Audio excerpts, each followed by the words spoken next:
do you guys ever find it weird how those parallels exist almost everywhere? When Brent and I were talking just the other day, uh, we we were talking fitness. We were like, it's funny how working out, getting in shape, or whatever the goal is, it's not easy, but it's not complicated. It's hard work. So it's just really a matter of like, eat these things, sleep this much, and work out in this manner, which isn't, it's not hard to do a curl with good form, but weird shit gets in the way, like ego, like, oh no, I want to do the 35s and not the 20s. And so it's fascinating to see that kind of thing happen in dog training, or even in content and all that good stuff. Because to kind of touch on Matt's point a little bit, if you set these goals that are unrealistic, or just unrealistic in the sense that like maybe this is above what we can do right now, or unrealistic in the sense of like, I could do it, but I don't really need like super crazy washboard abs. I just kind of want to get stronger. For whatever reason, it's out of your wheelhouse and you just don't have that motivation. So a big thing that we noticed in dog training too, and I just wanted to get your guys' take on it again, because your content's so kind of individual. um, it is interesting to see how you just have to do it your way. I mean, you take all the knowledge and everything that you need. That's why these things exist, and professionals who have taught you guys in the past, and now you're the professionals teaching others. But talk to me a little bit about your guys's, how do you get in the mindset when you're not feeling it? How do you get, how do you keep your videos feeling like your videos? That's a great question. The best answer I can give is that it's programming. It's design. It's designed. It's not much like you guys probably have a system and a workflow to this show, and that show's been developed over this year. Right? I'm sure the way that you guys have learned to conduct interviews, to set up your tech parameters, all these peripherals, I'm sure it's changed a lot over the course of the year, because you've made so many mistakes along the way, and you're like, I don't want that. That's embarrassing. I don't want that to happen. So that humans in general, right, and dogs, we're either moving towards pain or away, or we're moving away from pain or towards pleasure, and that's a lot of how we humans learn too, right? And so for us, we don't try to rely on motivation, because quite frankly, there's a lot of times where we have, especially in 2020, where we were not motivated, and if it hadn't been from having frameworks in place and systems to execute consistently without it being mentally exhausting, we probably wouldn't have. And truthfully, that's the reason why we didn't capitalize on things in the ways that we could have. YouTube's a great example. I mean, we've dragged our feet on YouTube for a very long time, knowing that all we need to do is upload more and be more deliberate in it, but not at the expense of ruining our programming. So, Right. when it comes to achieving those goals, right? I think it's easy to say what we want. It's a lot harder to say what are we willing to sacrifice in order to achieve that, right? It's easy to say, oh, I want to be a dog trainer and I want to have $1 million business. But what are you willing to sacrifice to have that business? Because if you actually break it down and calculate what your average board and train or program cost is next to what it actually takes to generate $1 million in gross revenue, you're going to realize really quickly something's got to give. Something's got to give big time. So for us, these are all questions that we had to ask ourselves when we started, and that we've slowly learned along the way. Are we willing to sacrifice are we willing to sacrifice our credibility with other trainers to run the type of ads and marketing campaigns that we need to adhere to our goal and do what we know we're capable of for the greater good? Yes, let's do it. So we have to ask ourselves that question constantly in lots of different ways to evaluate, what is it that we're willing to sacrifice for, the potential upside that we can see right now. And I think that's when you have that really honed in and you can see it in your mind's eye, that's when you don't need to rely on, well, maybe it is motivation, right? But that's when you can stay motivated even when things are really hard, is because you're like, I know exactly why I'm in this. Yeah, that's a cool point that you make, because let's I'm going to make a big generalization. Most dog trainers are not like that business, or like we in our feelings, we like dogs, right? Like we really like dogs. And in our feelings, we feel things, right? That's why we're empathetic. We love them. We train them. That's, we're drawn to them, right? And so it's really good to hear, like, if I didn't have my own mentor, I wouldn't understand, margins and investment and all this other stuff, right? And so a lot of our audience, younger dog trainers, we might be fine. You might be fine. Like, I'm fine. I'm get the 3 board and trains a week, and they're not looking at the numbers, they're not looking at the investment. But like, one thing that I've taken on this year is, I ran a company for 10 years where I cleaned up the poop and I did all that stuff. And so many times I told the owner of that company, I was like, let's do content. Come on, come on. So then I started my own company, and luckily, I had a bunch of clients follow me from then. But the last 2 years, I've been just trying to make sure my company can stand on its own feet. Right. And this year, 2021, it was supposed to be 2020, but we all know what happened. 2021, the budget for media content, the budget for everything, right? Hiring a social media content coordinator, getting videographers, doing editing. I have a degree in cinematography myself and editing. And even then, how am I supposed to edit while I'm also training dogs and doing all this stuff? It's at 2 a.m. It's at 1 a.m. That's when you're doing it. And so that's kind of been my vow. And it's great to see people like you guys who are busting their butts, creating this content and putting it out there and sending that message. And so, it's funny because it's, and this is not anything against you guys, seeing you guys on YouTube, I was like, if they can do it, I can fucking do it.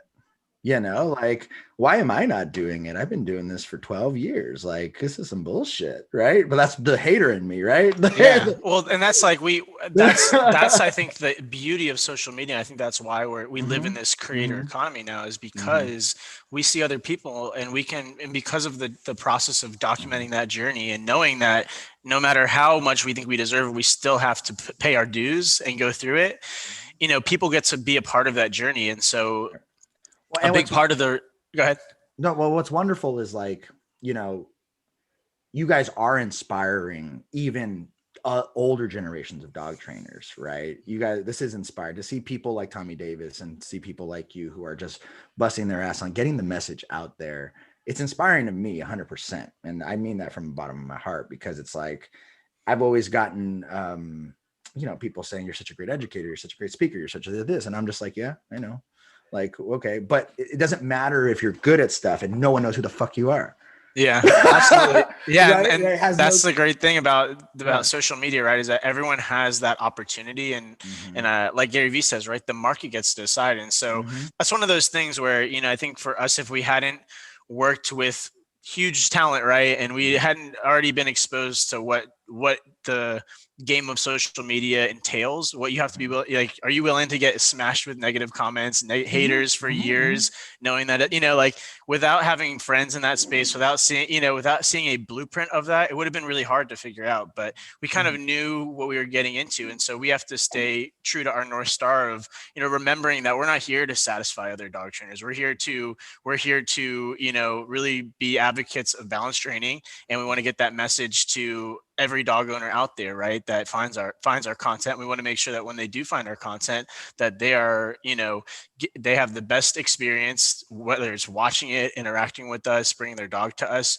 Those are the things that we care about, and everything else is kind of an auxiliary benefit, So that's kind of, I think the thing that helps is that we've over time, right, been able to really hone in on that and stay locked in on that amidst all the things that go on when you're, kind of on that social media path. And, the thing with it that a lot of people have to really just consider is like, is that something they want to do, right? Because a lot of this comes from design. And, when I had my agency, a lot of it was consulting, and it was talking with bigger corporations and brands, and, talking to people that would see Gary Vee and get really excited and be like, we're doing all this stuff. And I'm like, whoa, first of all, are you someone that should have a lot of attention on you? There's a lot of dog trainers that don't need that kind of attention on them, right? Nope. It would be a very big liability to whoever they represent if they had that type of attention on them.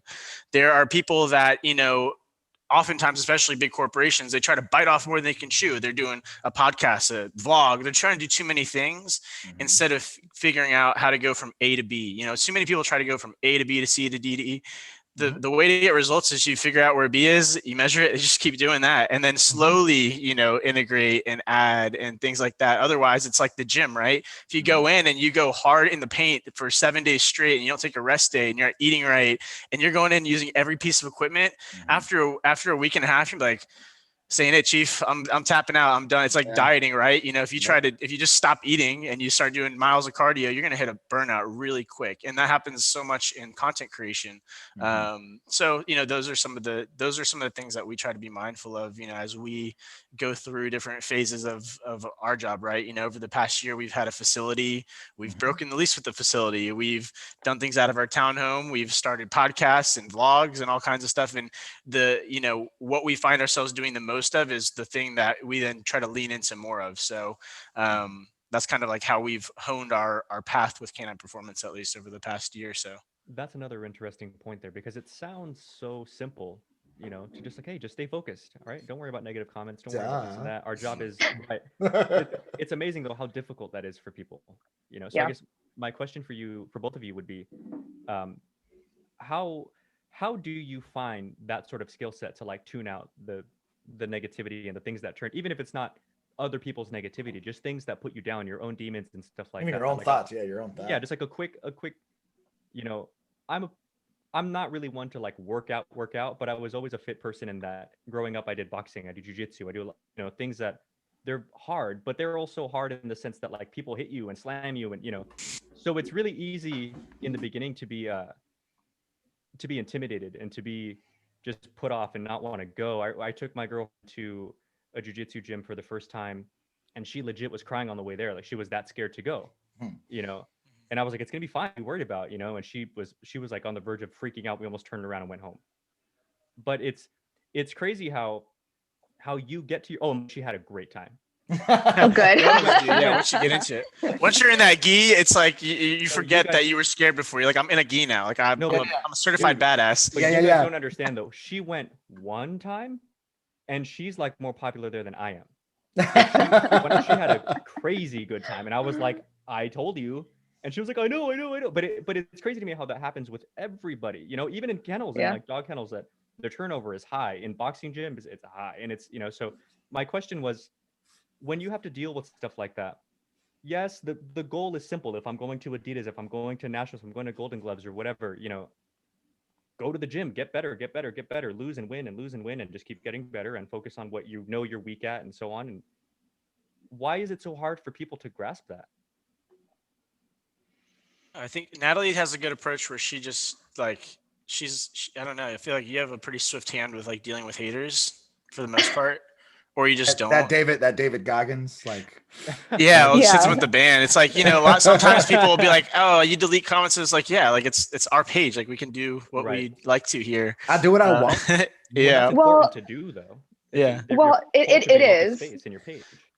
Yeah. And, you know, a lot of it is just like, I think that it's sort of like a skill that sort of has to be built. I had a rather unfortunate upbringing, and it was just like, it kind of gave me that toughness to me a little bit. But there's also a couple of different things. Like, I think that you guys can also relate to this as being dog trainers. When you start to learn about behavior, you really get just this other in-depth look into how humans behave and why do they sometimes do the things that you do? Like, I don't know if you guys ever had that of just like, you're looking at something and you're like, huh, you know what? If you were a dog, this is exactly why you're doing that. And these are the different things that I would do. And in a lot of those different situations, I just realized that whenever people comment something, like there's this other dog trainer that like, I've supported him, like I'm a part of his Facebook group. I've supported him on Patreon and stuff. And then like, I got tagged in this like, Instagram post of just like, he had commented something sort of like low-key dig at me, like on one of my ads of like, oh, pretty girl, like has a good camera presence, but like is just you know, pandering this to like fur mommies. And I was just kind of like, oh, he tried to hit me where he thought that it would hurt me by calling me a pretty girl. And I'm just like, you know, this is kind of a reflection of like how you're sort of feeling, you know? So it's like, yeah, that kind of sucks. Like, I enjoy your teachings. I've also learned from you. I have supported you. I've paid you for certain things. And it's just kind of like, but I see of that, that's actually your sort of insecurity, right? And then the other thing of just realizing that whenever you reply back to people, whenever you respond to them in any way, shape, or form, they put out that negativity it purposefully, so that way you will respond to them and they can get a hit of that dopamine. And whenever that sort of starts to spiral, you are actually reinforcing that behavior within them. But if you just simply don't respond to them, then for one, it kind of makes them look foolish, and no one really likes that. And then for two, you're not going to be reinforcing that behavior, and you yourself are not going to be taking up a lot of space inside of your mind, inside of your heart. And for me, I really need to show up really well for the dogs that are in my care, for the clients that I am taking care of, for the content that I need to produce. And if I'm filled with like all of these negative emotions, if I also have a rush of dopamine, my message is going to be negative. My message is going to be hateful. My inside is just like not going to feel good at all. And how can you really go and like train a dog and like be super happy and enthusiastic and like all these other things when you're thinking about these terrible, horrible, nasty things that people say to you publicly and privately? So for me, it's just kind of like, you know what? No dopamine for you.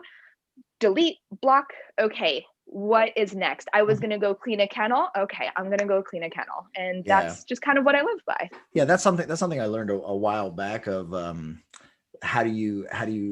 the worst punishment for a bully? It's being kind. Nothing. Or just do nothing. Yeah, just don't react. You know, like don't fight them, don't be scared, like don't do anything. It just doesn't like it's just, I think, and it all comes back, right? I think the one thing my mentor told me years ago that stuck with me is a simple quote, which is that there's nothing you do more of that you get worse at. And it's just true. Like there's literally nothing that we do more of that we will get worse at. And so like, you know, just ignoring those people and coming to the understanding that, you know, if they have the time to do that, they're not where you're at. Like they're not at your level. They're, you know, they might think they are, they can think whatever they want. And at the end of the day, even when you have big people try to deflect hate your way, it's like, bring it on. You know how much easier that just made my ad costs, you know, a month later when you send thousands of people to my page who then probably like that is the benefit of speaking your truth online, is that when you know that you're creating good content and that you're doing good messaging and that all these other things are in line because you've already accumulated this community.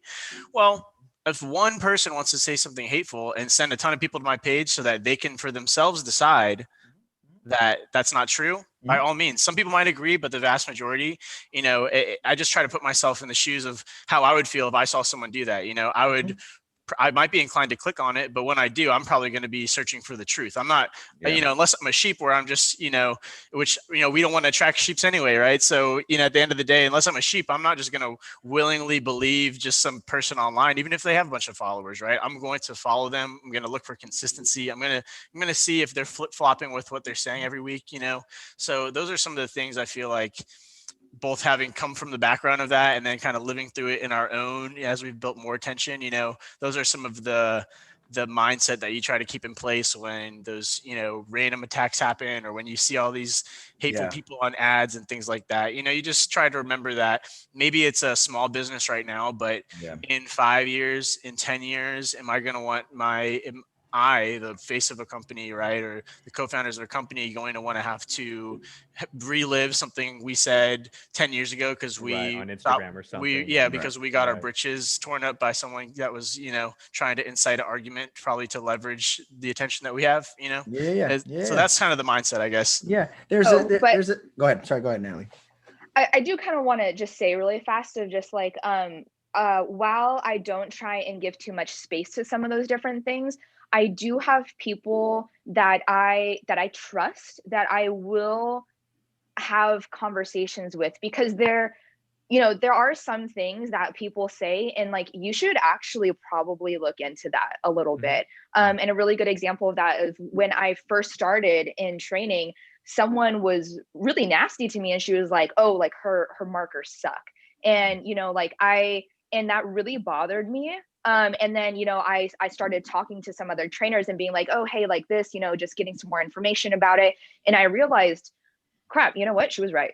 She was right. She was mean. And that wasn't really the way to like push me to do better. But little does she know that like, even though she was really cruel to me, and she bashed me publicly, it actually made me a much better trainer. So there are some times of just like, it's not being blind to the world and the things that people say. Sure, like it, you know, like you can block and you can delete.